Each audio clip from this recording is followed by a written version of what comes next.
Morning, you guys. Welcome back to my psychology and fitness YouTube channel. So I know that I'm not sitting down, well, I'm sitting down, but it's not my typical setting. I've been meaning to upload this video yesterday, but life happened and didn't get the chance to do it. So I thought I'd just pick up the camera and just record. I'm sorry I look really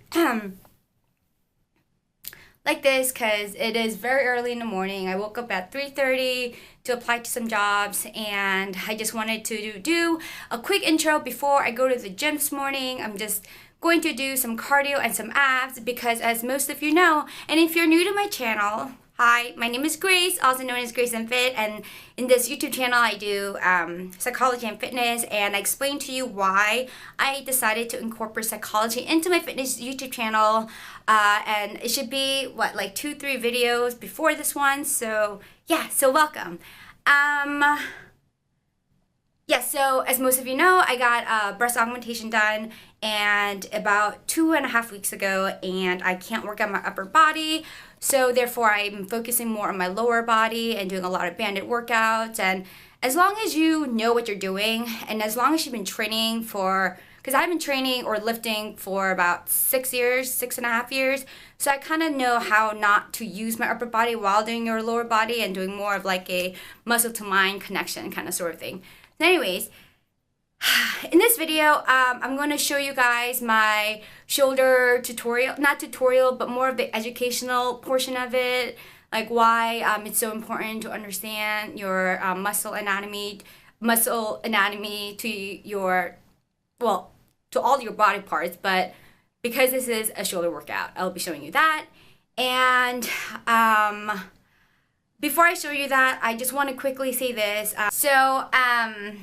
Oh, sorry about that mess right there. I am applying to different government jobs right now. I actually graduated with my psychology degree last month of December of 2016. So I've been applying to different numerous contractor jobs just because I was in the Air Force for 9 years. So, and I absolutely I love working for the government. I don't, like, it's not like I agree with everything that the government does, but I just like the environment and what they stand for, as in like the work environment wise. So don't mind that crazy paperwork right there. But like I was saying, I know I talk a lot about like positivity and about like mind over matter and what neuroplasticity, like I always talk about, and how when neurons that actually wire together, they fire together. And for those of you guys who are new, what that basically means is when you know that saying, when you constantly have negative thoughts, you are expecting negative things to happen in your life. But when you constantly rewire your mind into having positive thoughts, then you are going to have more positive outcomes in life. Well, that's what I mean. But and so I talk about that a lot because I did overcome, being, sexually molested by my father and, being drugged and raped, which I am going to talk about that on my next video real soon. But I just quickly wanted to say this. I still have really bad days. Only because I preach it all the time doesn't mean that that's how I live my life, like 24/7. I'm human. And this just happened, mind you, a couple of months ago. So do I have bad days? Absolutely. And do I cry? Like a couple of days ago, I was a hot mess. It made me so mad that after everything, going to the detectives, getting my forensic done, and everything, that guy got away with it.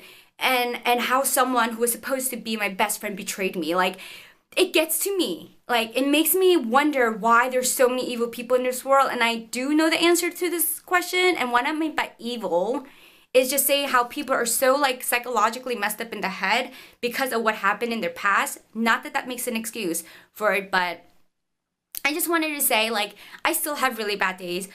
And I try to tell myself, Grace, that when neurons that wire together, fire together, the more, you think negatively about the situation, the more negative outcomes you're going to have. But in reality, like, no matter how often I tell that to myself, there are days when I just want to, like, crawl up in a little ball and just cry. So that's what I did a couple of days ago.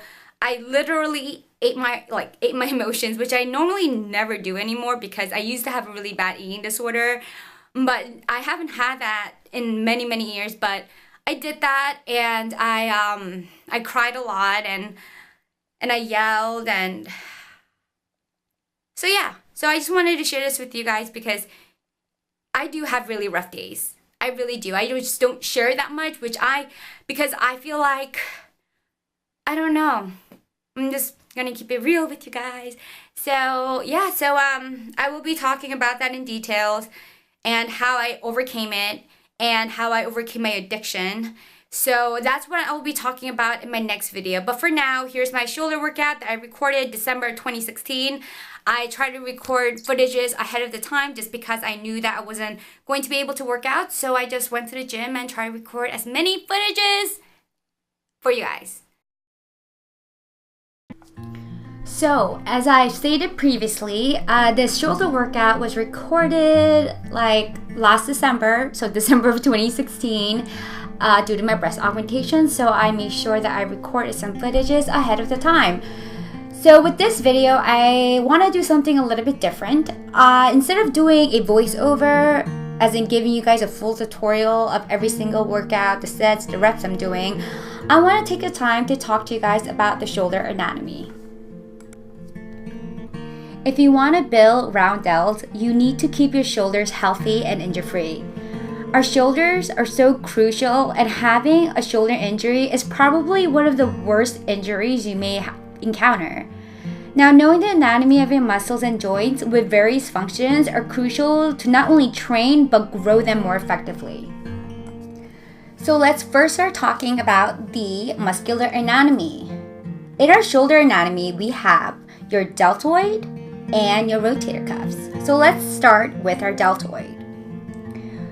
We have three particular heads in our deltoid: our anterior head, our middle head, and our posterior head.